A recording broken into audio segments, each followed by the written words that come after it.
Now continuing the previous lecture. So now I'll explain what is sequential engineering and concurrent engineering. So basically sequential engineering and concurrent engineering are the method of production by using certain terminologies. So in sequential engineering, the design process or the manufacturing process go one after another. That is, once a particular department finishes its particular work, then it is given to the next department and so on. That means it follows a linear curve where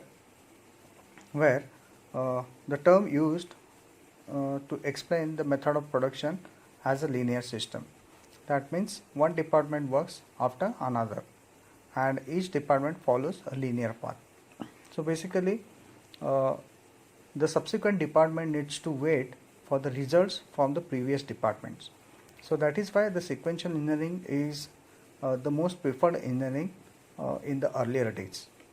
But if you see in today's world, the word concurrent engineering is getting very familiar and favorite mode of engineering in product design, because in concurrent engineering it follows non-linear type of product design process during which all stages of manufacturing operate at the same time. Both process and product design run in serial and take place in the different time. So because of this, if you see in the figure, there is a time comparison written, and that is nothing but the total amount of time that can be saved by using the concurrent engineering approach. So this is the main difference between sequential engineering with respect to the concurrent engineering.